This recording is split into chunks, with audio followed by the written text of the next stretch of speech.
নমস্কার, আপনারা দেখছেন হেলথ কেয়ার নাও, আর আমি আপনাদের সঙ্গে নিমাই পান্ডা।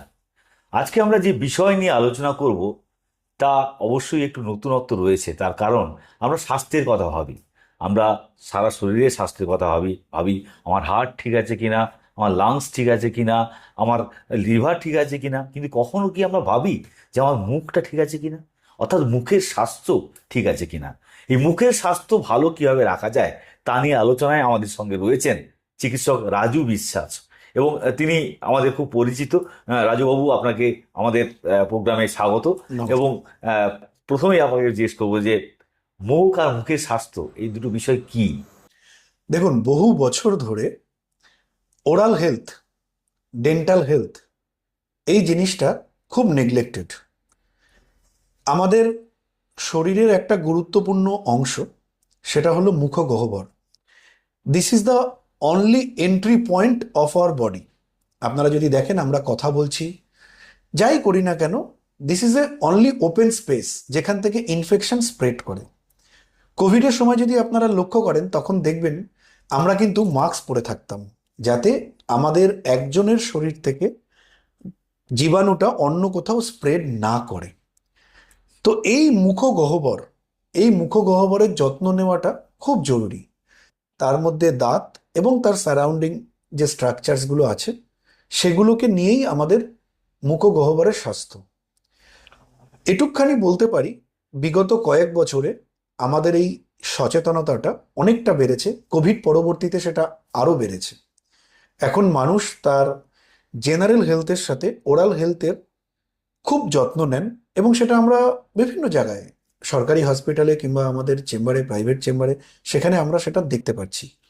এই মানুষের মধ্যে সচেতনতাও কিন্তু এখন অনেকটা বেড়েছে যে আমাকে ওরাল হেলথটাকে ভালো রাখতে হবে। এই ওরাল হেলথ ভালো যদি কেউ না রাখেন, কারণ আমরা বিশেষ করে বাঙালিরা পান পান মশলা বা বিভিন্ন ধরনের গুটখা বা অনেক কিছু ব্যবহার করি, এবং এটা সচরাচর আমরা দেখতে পাই কেউ বা খৈনি খান, কেউ পান খান। তো সেই জায়গায় দাঁড়িয়ে যদি কেউ তার ওরাল হেলথ ঠিক রকম না রাখেন, সেক্ষেত্রে কি কি বিপদের সম্ভাবনা থাকে? দেখুন, আমরা মানে জ্ঞান পাপী, আমরা জানি যে যদি দিনের পর দিন পান, গুটখা, তামাক, সিগারেট, বিড়ি, চুরুট এগুলো খেতে থাকি, তাহলে তার একটা সুদূর প্রসারী খুব খারাপ একটা ফল আমাদের শরীরে দেখা দেবে, সেটা আমরা জানি। এবং সেটা নান আদার দেন ক্যান্সার। সারা পৃথিবীতে ওরাল ক্যান্সার 2 নম্বরে আছে। এবার ধূমপান, এই যে ধূমপান করার জন্যে শুধু কিন্তু ওরাল ক্যান্সার নয়, লাং ক্যান্সার হয়, ব্লাডার ক্যান্সার হয়, শরীরের অনেক রকম ক্ষতি হয়, কিন্তু জানার পরেও কিন্তু আমরা সেটা থেকে নিজেদেরকে বিরত রাখছি না। তার সাথে এই যে চিউয়েবল টোবাকো, তামাক, গুটখা এই জাতীয় জিনিসগুলো খেলে প্রবল সম্ভাবনা থাকে মুখের ক্যান্সার হওয়ার। আমাদের ইমিউনিটি কমে, এবং আপনারা দেখবেন মাড়িতে ঘা, মাড়ি থেকে রক্ত পড়া, সেটা দিনের পর দিন কন্টিনিউ হতে থাকা, একটা ছোট্ট স্পট থেকে সেটা বড় আকার ধারণ করা, যেটা প্রথমে ব্যথা ছিল না, তারপর সেটা ব্যথাতে কনভার্ট হওয়া, ফুলে যাওয়া, আলটিমেট পরিণতি হচ্ছে ক্যান্সার, এবং তার আলটিমেট পরিণতি হচ্ছে মৃত্যু। এই এই সচেতনতাটা আমাদের খুব দরকার। এখন আমরা বলবো, অনেককে আমরা বোঝাতে পেরেছি, বিশেষ করে রাজ্য সরকার, কেন্দ্রীয় সরকার এবং বিভিন্ন স্বেচ্ছাসেবী সংগঠন, কিংবা আমরা চিকিৎসকদের অ্যাসোসিয়েশন, সেটা ইন্ডিয়ান ডেন্টাল অ্যাসোসিয়েশন হতে পারে, ইন্ডিয়ান মেডিকেল অ্যাসোসিয়েশন হতে পারে, কর্পোরেশন, বহু বছর ধরে আমরা একটা সচেতনতা শিবির করছি, স্ক্রিনিং ক্যাম্প করছি, এবং মানুষ প্রচণ্ডভাবে রেসপন্স করছেন। আমরা আশাবাদী যে একটা দিন আসবে যখন মানুষ তার এই ক্ষতিকারক নেশার দিকটাকে তারা ছাড়তে পারবেন। এখানে একটা প্রশ্ন, যে অনেকের মাড়ি ফুলে যায়, মুখে গন্ধ হয়, আহ, এটা কি মানে এক্ষেত্রে কেন হয় এই মুখ থেকে? দেখুন, এটা চলতি ভাষায় সবাই বলে যে পাইরিয়া, যে আমার মাড়ি ফুলে গেল, মুখ থেকে একটা বাজে গন্ধ আসছে। এটা একটা খুব সিম্পল জিনিস। আপনি দিনে 3বার খাচ্ছেন, ব্রেকফাস্ট, লাঞ্চ এবং ডিনার। তার সাথে মাল্টিপল সিটিংস, চা, বিস্কুট, কিংবা কিছু অল্প কিছু একটা ইভিনিং স্ন্যাক্স, ব্রেকফাস্ট আর লাঞ্চের মাঝে কিছু একটা খাবার। আমরা প্রতিবার খাবার পর মুখটাকে পরিষ্কার করছি কিনা, এটা খুব গুরুত্বপূর্ণ। আচ্ছা, এখানে একটা প্রশ্ন আছে, দাঁত মানে খাওয়ার আগে ব্রাশ করবেন না খাওয়ার পরে ব্রাশ করবেন? না, সেটাই আমি আসছি। ব্রাশের কথাই যখন বললেন, আফটার ডিনার আপনাকে ব্রাশ করতেই হবে। এটার দ্বিতীয় কোনো বিকল্প ব্যবস্থা নেই। শোয়ার আগে, রাতের বেলা ঘুমোতে যাওয়ার আগে আপনাকে ব্রাশ করতে হবে এবং তার সাথে ফ্লস ইউজ করতে হবে। ফ্লস একটা সুতোর মতো জিনিস, যাতে আপনার হ্যান্ডেল থাকে, এবং কিছু আছে যেটাতে হ্যান্ডেল নেই, শুধুই সুতো। দুটো দাঁতের মাঝে, যেখানে আমার টুথব্রাশ পৌঁছয় না ঠিক করে, খাবারের কণা, খাদ্য কণা আটকে থাকে, সেটা পরিষ্কার করার জন্য ফ্লসের চেয়ে ভালো ব্যবস্থা আর কিছু নেই। এবং আমরা যদি রাতে খাওয়া দাওয়ার পর ব্রাশ আর ফ্লসটা করতে পারি, আমরা কিন্তু এই যে মুখে গন্ধ কিংবা মাড়ি ফুলে যাচ্ছে, রক্ত বেরোচ্ছে, এই জায়গা থেকে কিন্তু আমরা অনেক অনেক বেটার থাকবো। আর মানুষের একটা ধারণা আছে যে রাতে নয়, সকালে ঘুম থেকে উঠে ব্রাশ করতে হবে। আমি বলবো সকালে ঘুম থেকে উঠে করুন, তাতে আমার আপত্তি নেই, কিন্তু রাতে অবশ্যই করতে হবে। আর আপনি যদি রাতে ব্রাশ করে ঘুমোন, তাহলে সকালে আফটার ব্রেকফাস্ট, আপনি যখন খাওয়া দাওয়া করে সকালে বেরোচ্ছেন, অফিসে যাচ্ছেন, স্কুল কলেজ যাচ্ছেন, সেই সময়টা ব্রাশ করুন। আর ঘুম থেকে উঠে নর্মাল জল দিয়ে মুখ ধুয়ে নিন। তাতেও যদি আপনার মনে হয় যে একটা কমফোর্টেবল ফিল হচ্ছে না, একটা ডিসকমফোর্ট হচ্ছে, এতদিনের অভ্যেস, হালকা একটু গরম জলে কুলকুচি করে নিতে পারেন সকালবেলা ঘুম থেকে উঠে। কিন্তু আফটার ডিনার আর আফটার ব্রেকফাস্ট যদি আমরা ব্রাশিং করি, সেটা বেস্ট মেথড।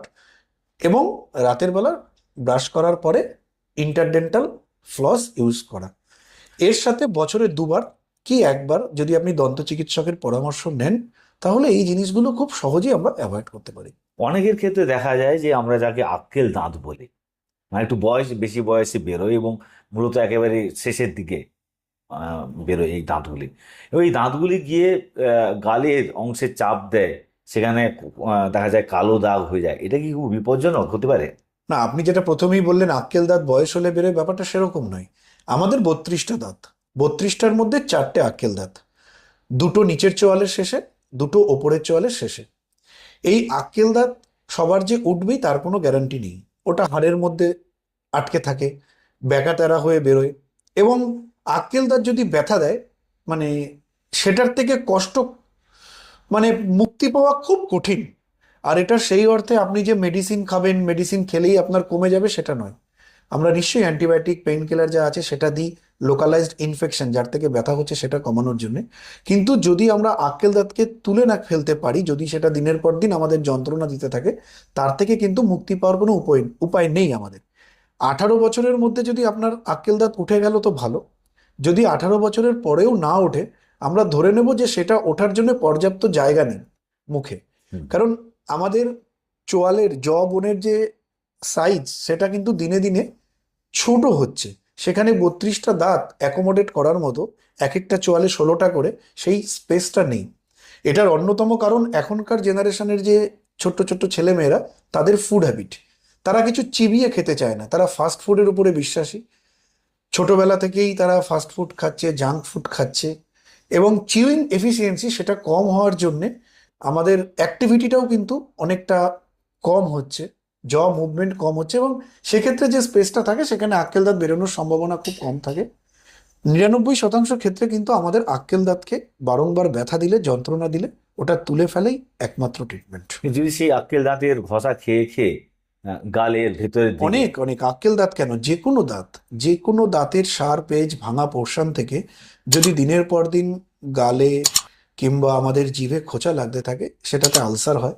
এবং সেই আলসারটা যদি একদিন ক্রনিক আলসারে পরিণত হয়, সেটার কিন্তু অনেক বাজে এফেক্ট আছে। সুতরাং এই মানে পার্টগুলোকে এক্ষেত্রে কি এলিমিনেট ক্যান্সারও হতে করতে পারে? হবে। হতে পারে, হতে কি পারে। করবেন এই ধরনের ঘটনা যদি কারো জীবনে ঘটে? দেখুন, দাঁত আমার যদি ভেঙে গিয়ে থাকে, সেটাই তো বললাম যে আপনার ট্রমাটা কোথায় হচ্ছে, কষ্ট কোথায় হচ্ছে। যেহেতু এটা মুখের ভেতরে, রোগীরা কিংবা জনগণ এটা বেশিরভাগ সময় দেখতে পান না। আমরা আয়নার সামনে নিশ্চয়ই দাঁড়াই, কিন্তু আমরা আমাদের সৌন্দর্য দেখার জন্য দাঁড়াই, নিজেকে ভালো লাগছে কিনা। সেখানে আমরা নিশ্চয়ই মুখটা হা করে, খুব কম মানুষই আছেন যারা দেখেন কিংবা দেখার চেষ্টা করেন তার মুখের ভেতরে কোনো অসুবিধা হচ্ছে কিনা। আর এটা একটা নর্মাল ফিলিংস যে আমার মুখের ভেতরের কোনো শার্প অংশ রয়েছে, সেটা দাঁতের কিংবা হাড়ের ভাঙা অংশ, যেখান থেকে আমার কন্টিনিউয়াস একটা খোঁচা লাগছে সফট টিস্যুতে, এবং সেখানে আমার একটা ইরিটেশন হচ্ছে, জ্বালা যন্ত্রণা হচ্ছে, ব্যথা পাচ্ছি। তো অবশ্যই আমাকে ডেন্টাল সার্জনের কাছে যেতে হবে এবং সেটা ট্রিটমেন্টটা করাতে হবে, যে কেন সেটা হয়েছে সেটা কমাতে হবে।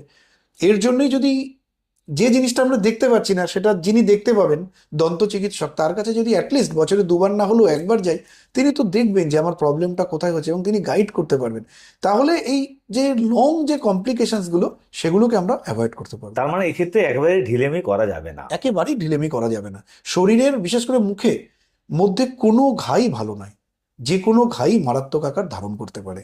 যে কোনো ঘা শুরু হওয়ার সময় তাকে নির্মূল করতে হবে এবং সেটা একমাত্র চিকিৎসকই করতে পারবে। ধন্যবাদ ডক্টর রাজু বিশ্বাস, আমাদের সঙ্গে এই মূল্যবান তথ্যগুলি শেয়ার করার জন্য। আপনারা যারা দেখছেন হেলথ কেয়ার নাও, তাদের সবাইকে ধন্যবাদ, এবং আমরা আশা করব যে এই চ্যানেলটি সাবস্ক্রাইব করবেন, লাইক করবেন, এবং এই তথ্যগুলি, এই বিষয়গুলি যাতে আরও মানুষ জানতে পারেন তার জন্য শেয়ার করবেন। সবাই ভালো থাকবেন, সুস্থ থাকবেন, দেখতে থাকুন হেলথ কেয়ার নাও, যেখানে শুধু ভালো থাকার কথা হয়। নমস্কার।